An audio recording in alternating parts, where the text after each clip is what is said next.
Hi, Coach Shea, commit to compete. In this video, we're going to talk about the 4 commitments you should make whenever you join a team.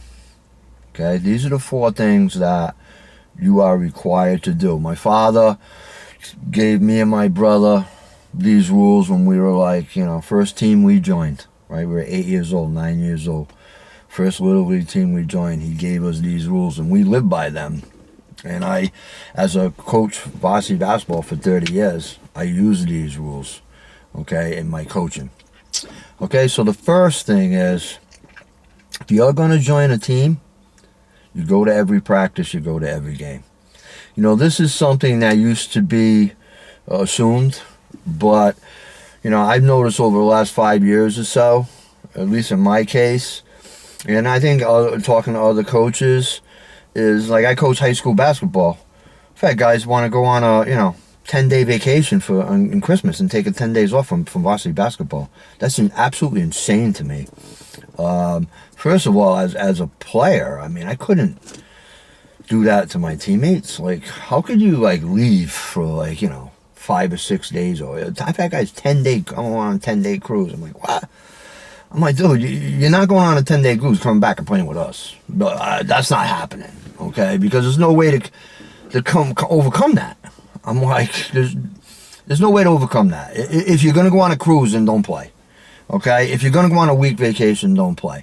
I mean, I totally get, hey, maybe a Monday here, a weekend, something like that, I guess I could, let go. But I expect my varsity players, guys who are committed, who want to win, who are actually on a mission, we have a responsibility to each other to be here. And usually when you have a good team, that stuff just happens naturally. Like, guys look at each other and go, hey, man, I can't take off for a week. It's insane, okay? So you go to every practice, you go to every game. Even if you're injured, right, you got to be at practice. You got to be at practice if you're injured, right? Because you can be picking up stuff. And even if you're injured so much that you're not going to play, okay, you got to be a good teammate and be at practice, okay? The second thing is you always got to listen to the coach. And I'm telling you right now, you're not going to like everything your coach does. I didn't like everything my coach did. I respected my high school coach very much, okay? Very much. Excellent coach. I did not agree with everything that he did. I remember one game, we were playing New Bedford. It was like the number 5 team in the state when I was a junior, and he wanted us to spread the floor, and we played that 4 corners, that North Carolina 4 corners thing. I did not want to do that. And we went to New Bedford, and we did it, and it was somewhat effective.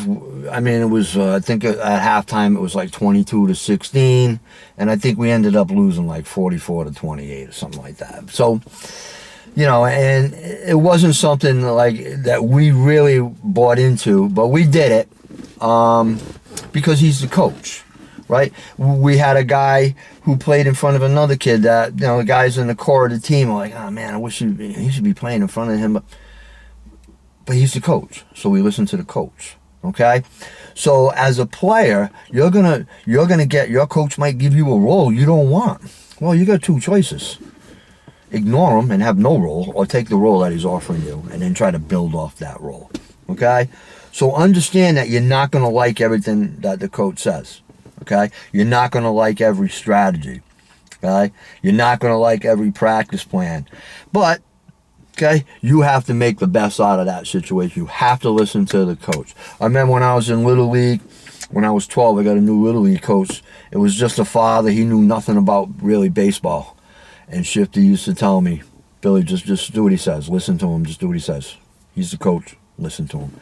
Even when the guy was telling us stuff that was blatantly wrong, Shifty was like, just listen to him. Okay? So it's real important that you listen to the coach, because once you stop listening to the coach, you got no shot.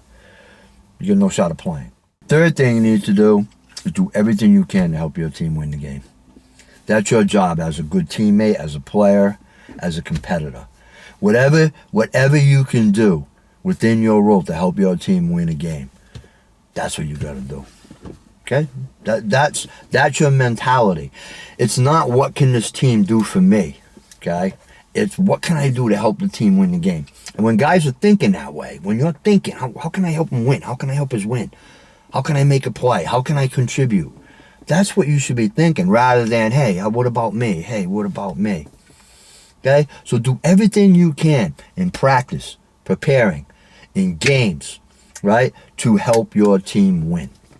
Okay? And then finally, you finish the season. There's no quitting. Okay? It's absolutely, forbidden. You start a season, you finish it. Okay? I remember I had one season of football. I was like 13 maybe. And man, the practices were crazy. And I remember we practiced for like 3 weeks. I'm asking the coach, when's the first game? He's like, oh, we got 3 more weeks of practice. I'm like, oh man.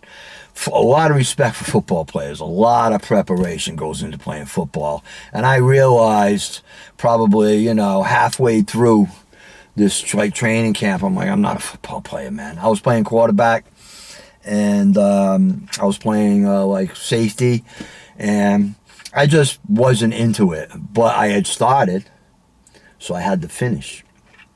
Okay? So me and my brother were both playing.